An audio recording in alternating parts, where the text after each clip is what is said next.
What's up, guys? Christian Review Cave here, and today I'm going to be giving you guys my thoughts on the recent chapter of One Piece, chapter 971. And oh my god, this was a good chapter, let me tell you that. So, from where we left off from chapter 970, Odin managed to take on Kaido and his troops with his 9 vassals. They gave him a good fight. Odin managed to deal a very substantial scar onto Kaido, leaving him permanently scarred, and he was about to finish him off. But then Orochi showed up with the witch woman who had the clone fruit turned into Momonosuke, distracted Odin for a good second, allowing Kaido to knock him out. And now they're all being sentenced to be boiled to death, and that's where we start off. So this chapter was really good because, in my opinion, everyone thought that the legendary hour that was being spoken of by Kinemon and everyone were, a big event that is stuck into the hearts of the people. I thought that was going to be like the big fight against Kaido in that moment. I mean, everyone thought about that, but then again, the fight went on for hours, and in the end, when the battle ended, everyone just brushed it off like it was nothing, due to the 5 years that Odin was just dancing around like an idiot to try and keep everyone safe, and no one knew that. So Shinobu walks around hearing everyone bad mouthing Odin, and then we get to start to the actual execution platform where Kaido and Orochi are sitting, drinking, to watch the fireworks. So some smug guard tries to push Odin into the boiling oil. Odin ends up pushing him in, and the guy ends up lighting on fire. He drops out, and then he's burned to death in an instant. In that moment, Odin straight up challenges Kaido and says, if me and everyone here can stand in the oil for whatever amount of time you say, you will let everyone else go." And I love how Kaido was so intrigued by this and how overconfident he was, because he agrees to it and agrees to 1 hour.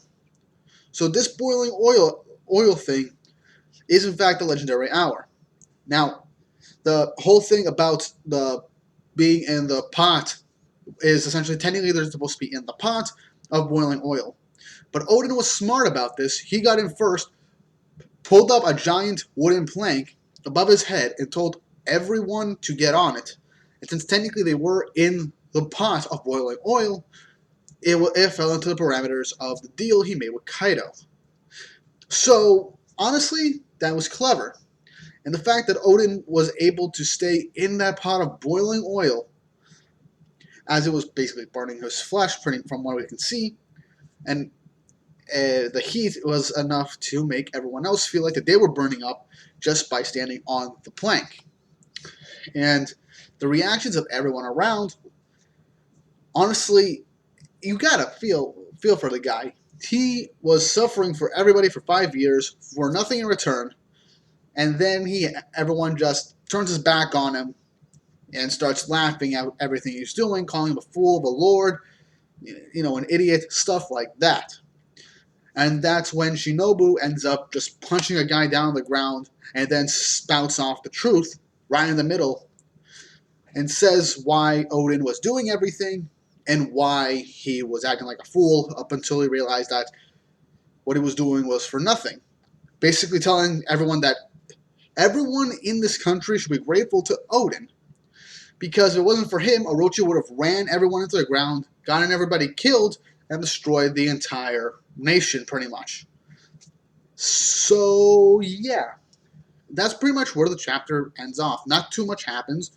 We only go back and forth from Odin standing in the pot of oil back to Toki, Yasui, and Momo and Hiyori as they're talking about, Odin and him being executed, causing Momo to cry.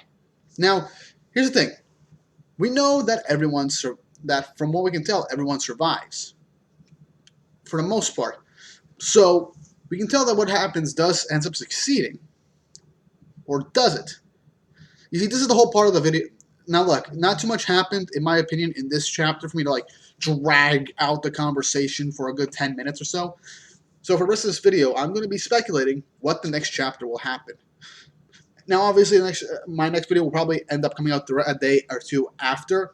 I kind of spread this videos apart due to school and everything. I didn't have enough time to record. So let's keep going with this. All right. So what I believe is going to happen is that Odin will go through the 1 hour time limit and everyone will get out. But then Kaido will in fact go back on his deal and try and kill everyone there, thus prompting Odin to take action and actually try and fight Kaido right then and there in the middle of the square, telling his vassals to leave Wano or to hide, grab Momo, his Toki, and Hiyori, go somewhere, hide, or leave the country in general. I believe I think that's how Oda is going to write Odin's story in that regard. Odin will complete his mission, will complete his promise to Kaido. Kaido or Orochi will go back on it, and then Kaido will end up wanting to finish off Odin, thus leading to Kaido going to Yasui's palace or house. Is it a palace? I forget. But whatever. To go there to try and kill Toki and the kids. But at that moment, Kinemon and Kanjuro and Raizo end up going there, and she ends up making them go forward 20 years into the future to the current time of the One Piece story. Thus, after that, Dogstrom and Viper will end up going back to Zhao so they can become stronger, be the two governors of Zhao, day and night. And I believe this part, which is what a lot of people in the One Piece community are theorizing, is when Dogstrom and Cat Viper end up starting their huge feud. Most likely it has to do with what happens with Odin in this particular area. Maybe Viper wanted to stay and help Odin, and Dogstrom dragged him back to Zhao because they couldn't help, because he thinks they couldn't help. And everyone else went into hiding directly after the events of the boiling oil incident. Odin ends up getting killed by, for all we know, Kaido, before going off to kill Toki and the kids, managed to overpower Odin ever so slightly to get him to fall straight into the pot of boiling oil for him to drown in it, and thus him dying in a horrific death. That's how I think it might end up going, but then again, it could be too dark for One Piece. But One Piece is not a real shy to go into more darker themes, but I do believe that's a route that Oda is most likely going to be taking. It might not end as dark as I am saying right now. However, I do think that what we're seeing is something. I mean, for all we know, this is something that Oda can be subverting expectations. For all we know, Kaido does in fact take the deal, lets everyone go, and Odin ends up taking the full penalty of the execution himself. Thus, once that's done, Kaido will have no obligation to let the rest of them live, thus trying to hunt them down, leading to the kids and Kinemon, Kanjuro, and Raizo getting teleported to the future with Toki's Devil Fruit. Now, that's really all I have to talk about for this chapter. There's a lot to go into for One Piece, and honestly, I cannot wait for the end of this flashback, because while I do love seeing Odin, and I love how we got to saw his adventures with Whitebeard and Roger, and his attempts to try and stop Kaido and Orochi from taking over Wano, I still have the questions burning at me of what is happening right now. What is going to happen at this very moment in the present time? And that is something that I believe could be in the next few weeks.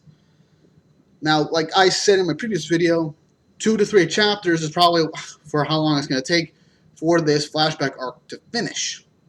So after this, I believe that it could be another 2 to 3 chapters.